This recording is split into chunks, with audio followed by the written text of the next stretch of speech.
All right, and we are back here on the GSMC Football Podcast. And for the final part of the show, we're going to talk about the Saints reworking Derek Carr's contract. So, obviously, the Saints, their cap situation is not good. They have one of the worst. I think they did have the worst cap situation in the NFL. I mean, they were like $80 million over the cap. Obviously, the salary cap has been raised, so that kind of helps a little bit, but still, it's just like they are in they're in some cap trouble. And what they did was they restructured Derek Carr's contract to save $23 million in cap space. Again, they still have a lot of work to do, but that's at least a start. Carr signed a 4-year, $150 million contract with the Saints last offseason. So basically, the restructure involves converting part of Carr's $30 million base salary into a bonus, to help out with the cap situation. So this deal, he was going to come back anyways, but basically he'll be the quarterback next year and in 2025 as well. So if Carr was released, the Saints would be dealing with a significant cap hit. It would be $50 million, essentially, in dead cap money. Carr played in all 17 games for the Saints, got banged up a lot. I mean, there's games that he left early, against the Vikings, the Packers, and he finished the year with 3,878 passing yards, 25 touchdowns, 8 interceptions. And he played really well last couple of games of the season against the Bucs and against the Falcons, but the Saints fell a little bit short. And, listen, finding the right quarterback has been a problem for the Saints ever since Drew Brees retired. And, bringing in Derek Carr, I thought, was... I thought it was a good move, but again, Derek Carr, his last season with the Raiders, I thought wasn't great. I felt like he's kind of been, trending down a little bit, but, because you go back to his... Actually, 2021, when they made the playoffs, he almost passed for 5,000 yards, 4,800 yards passing, but, 23 touchdowns to 14 interceptions. Then in 2022, 3,500 yards passing, 24 touchdowns to 14 interceptions, and obviously didn't play the last couple of games. Josh McDaniels benched him. Jarrett Stidham ended up starting, and that's, again, something that happened with Russell Wilson. He got benched the last couple of games of the season, and Jarrett Stidham got put in. And again, those two teams are in the same division. I just find that weird that ended up happening, but just a weird coincidence. But yeah, with the Saints, 25 touchdowns, 8 picks, is okay. But the Saints, they got they're free agents. So Andres Pete, one of their offensive linemen, he's a free agent. Trey Turner, Jimmy Graham's a free agent, even though it's not that big of a deal. Not a lot of Rashid Shaheed, I know is on here as well. But I'm assuming he's going to be back. But yeah, listen, the Saints, next year it's another team. We'll see if they can figure it out, because this team was just really hard to figure out. And listen, this division was up for grabs. And they lost some key games in the division, losing to the Bucs early on in the season, losing to the Falcons in Atlanta. And, of course, towards the end of the year, they're a much different team. They played 2 good games. They dominated the Bucs in Tampa. And then, of course, they won, 48-17, the final game of the regular season against the Falcons. And I was saying, where was that all year? It's just, they ended up finishing with the same record as the Bucs. It's just the Bucs had the tiebreaker. They won 48-17 over the Falcons. Carr passed for 264 yards, 4 touchdowns, no interceptions, and then against the Bucs they won 23-13. He went 24-32, 197 yards, 2 touchdowns, no interceptions. But this is a team, and they played better. Towards the end of the year, they won 4 of their last 5 games. They lost to the Rams. They only lost by 8. They got off to a slow start there. But they lost a lot of close games this year. A lot of close games. I mean, they lost to the Packers by a point. That was a game they were up 17-0. Packers scored 18 points in the fourth quarter. You lose 20-13 to the Texans, 31-24 to the Jaguars. That was that Thursday night. Foster Moreau drops the potential game-tying touchdown. I mean, they still had to kick the extra point, but yeah. And then, you lose by 8 to the Vikings. Derek Carr got hurt in the game. Jameis Winston gets put in. He was trying to lead them back, but it was just too much of a deficit to overcome.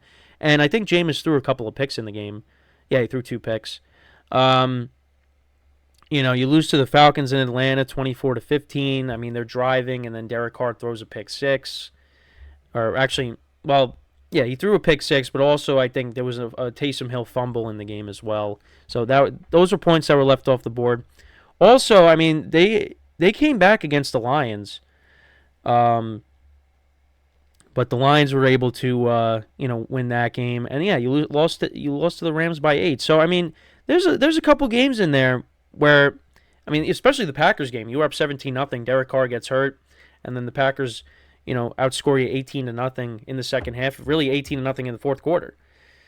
So there's games you could go back and look at this on the from the Saints season, and you could say, well, if they just won that game, they who knows what would have happened. They get into the playoffs. I mean, you're playing the Eagles, who Saints probably beat them. Saints probably end up beating them.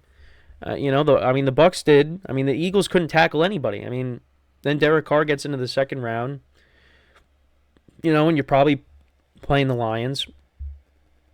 Yeah, you're playing the Lions, and who knows what would happen. But yeah, it was kind of too little, too late. And I know when I talked about potential cap casualties, I know Alvin Kamara came up. Kamara is not the same player that he was, of course.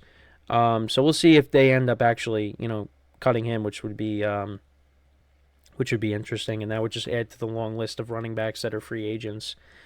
But yeah, I mean, listen, they got a lot of work to do with the cap situation, and I think right now for them, Derek Carr is the best option.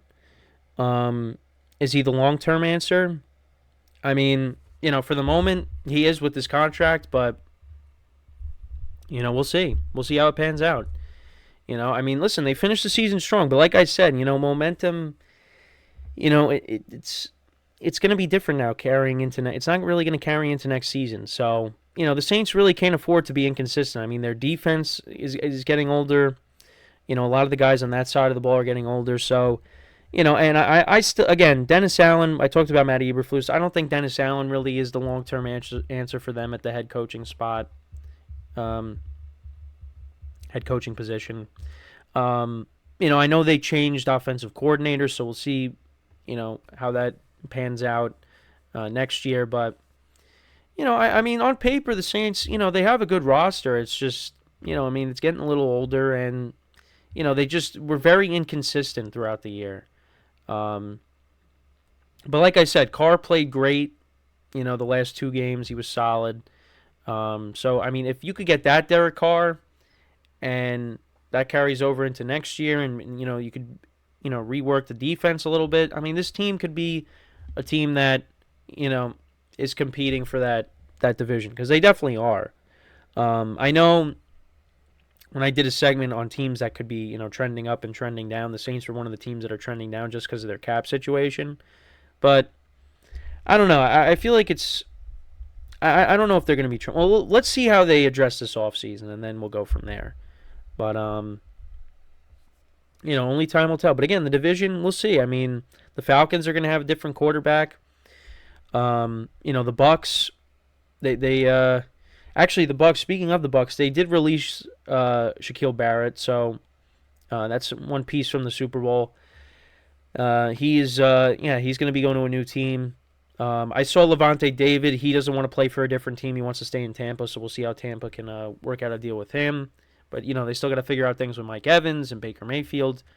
So, I mean, right now, and then you got the Panthers, who are kind of, still, off to the side. Because right now you would say the Bucs, the Falcons, and the Saints, those are the teams that are going to be, really competing for this division. The Panthers, I mean, we'll see what kind of offseason they end up having. But only time will tell. But I mean, the Saints, they were a team that was disappointing last year. They were, and I mean, listen, they still ended up finishing 9-8. It's just you win one more game, you're in the playoffs, and the Bucs aren't. So, and obviously, Michael Thomas, he's another guy that just hasn't been able to stay healthy, and he's far removed from that couple year stretch where he was one of the best receivers in the NFL. Now it's just completely different. And again, like I said, you got Rashid Shaheed, you got Chris Olave as well. That's a good player for them. The Saints have weapons on this team. But again, it's just consistency. That was the issue with them. And again, one game would have made the difference. They would have been in the playoffs. Probably win a playoff game, get to the second round, and who knows what would have happened. But again, next year we'll see what ends up happening. But Derek Carr reworks his contract, and now the Saints got to continue to get that cap situation under control, and go from there. But yeah, I mean, that's pretty much it with the show for today. Some different topics. Like I said, I wanted to touch upon the running backs that it seems like none of them are getting the franchise tag. So, Saquon Barkley, Derrick Henry, Tony Pollard, DeAndre Swift. And then, like I said, Kamara could be a cap casualty, so he's another running back that could be available. Also, Dalvin Cook is going to be out there. I mean, it's just so many of these guys that were, Austin Eckler, these are guys that were, the top running backs in the game at one point, to go along with Christian McCaffrey, of course. And now a lot of these guys are free agents. It's unbelievable. So, I mean, they're all going to be going different places. Josh Jacobs, another guy. But again, I don't want to talk about that too much because that's something we'll touch upon tomorrow. But yeah, I mean, it's crazy how a lot of those guys are, out there. And I mean, I think most of those guys will get picked up, but we're going to see who is going to give them a contract. So, but yeah, I mean, we're getting closer to the the start of the new league year. And of course, free agency is going to be something that we're going to talk about constantly. The draft coming up. So, listen, football may be over, but we still got a lot of stuff to cover. And, make sure to tune in to my show as well as the other shows as well on the GSMC Sports Network. We appreciate it. So, so make sure to look out for, when I repost the 4 segments, in case you missed anything so you don't have to go back to the live stream and, skip around. Look out for some shorts that will be released later today. And yeah, I mean, that's pretty much it. But, yeah, I mean, listen, like I said, football may be over, but there's still always, something, in the news that we could always touch upon. Yeah, so, tomorrow, like I said, we'll talk about the running back situation, what's going on there with all the guys that I just talked about, their free agents, and some other stuff as well. Obviously, I'll have to see what could be a topic to discuss. But, yeah, I mean, like I said, that is pretty much it for the show today. So, again, thank you guys for tuning in.